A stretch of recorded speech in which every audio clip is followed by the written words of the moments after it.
আরে ও রিকশাওয়ালা, সকাল আর সন্ধ্যা বেলা কত জায়গায় তুমি যাও, আমার বাড়ির সামনে আসে রোদি কেলে বেল বাজাও। আরে ও পান কোকিলা রে, ও তো এত রাতে কানে ডাক দিলি।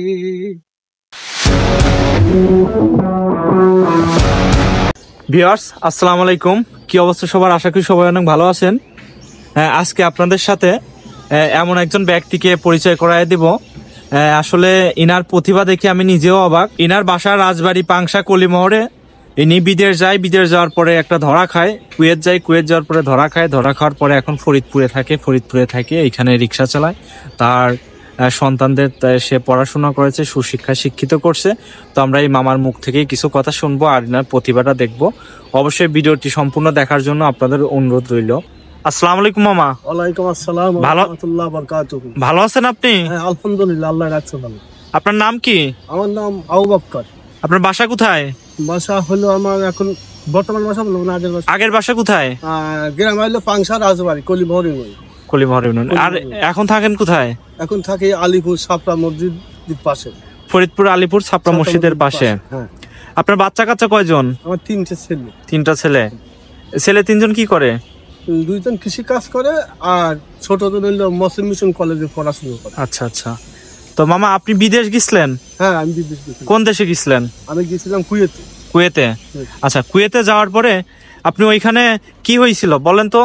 ওইখানে আমার হলো 50 দিন হলো কাজ কাম করলাম, করার পরে মালিকে আকামা করে দিবার চাইছিল, দিবার চাই দিল না, না দিলি পরে আকামা দিবার চাই টিকিট দিয়ে দিলে চলে আসি। আচ্ছা আচ্ছা। তো মামা, আপনি বিদেশ যাওয়ার পরে কত লক্ষ টাকা আপনি ধরা খাইছেন? কত টাকা ধরা খাইছেন? 8 লক্ষ টাকা ধরা। 8 লক্ষ টাকা ধরা।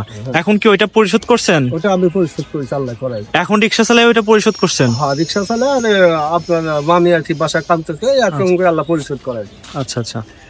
তো দর্শক, ইনি আমারই এলাকার একজন লোক। আসলে দালালের খপ্পরে পড়ে বিদেশ যায়, সরবরাহ হয়ে গেছে। এখন দেখেন নিজের এলাকা ছেড়ে নিজের এলাকাতেও থাকতে পারে না। এখন সে ফরিদপুরে থাকে আর এখন সে এই রিক্সা চালায় তার ছেলেদের মানুষ করতেছে। তার একটি ছেলে পড়াশোনা করতেছে ফরিদপুর মুসলিম মিশন কলেজে। আর সব থেকে বড় ইন্টারেস্টিং বিষয় সেটা হচ্ছে এই মামা কিন্তু অনেক সুন্দর গান বলতে পারে। আমি অলরেডি একবার শুনছি। তো মামার কাছে একটা রিকোয়েস্ট, মামা একটি গান শোনাবেন আপনি আমাদেরকে। আরে ও রিকশাওয়ালা, সকাল আর সন্ধ্যা বেলা কত জায়গায় তুমি যাও, আমার বাড়ির সামনে আসে রোদি কেলে বেল বাজাও।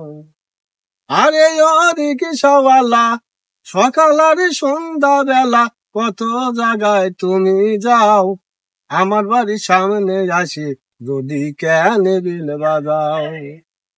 শোনেন গো আপামনি, আমার নাম আব্দুল গনি, সত্য কথায় আমি কই, আমারই চাই সেদিন আপনি রাইখা গেছেন 3টা বই।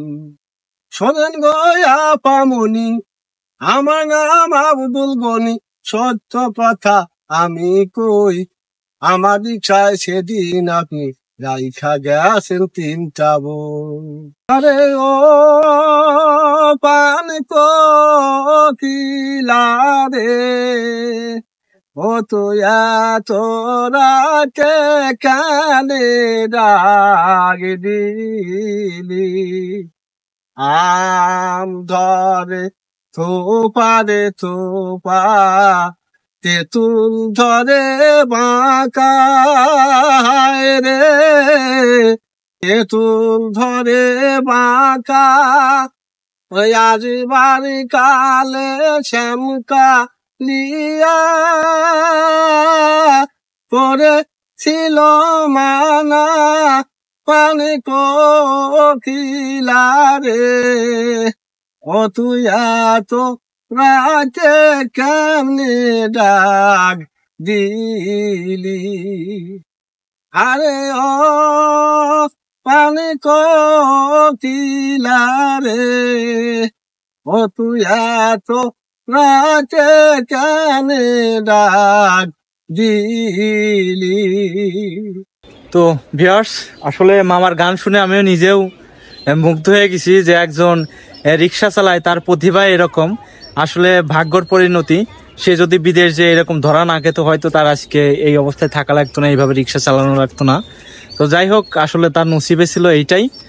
তো এখন সে রিক্সা চালাচ্ছে, এই হচ্ছে তার বর্তমান অবস্থা। তো বন্ধুরা, আমাদের ভিডিওটি কেমন হয়েছে অবশ্যই কমেন্টে জানাবেন, আর আমাদের ভিডিওটি যদি ভালো লাগে অবশ্যই একটি শেয়ার করবেন। ধন্যবাদ, দেখা হবে অন্য কোনো ভিডিওতে। আল্লাহ হাফেজ।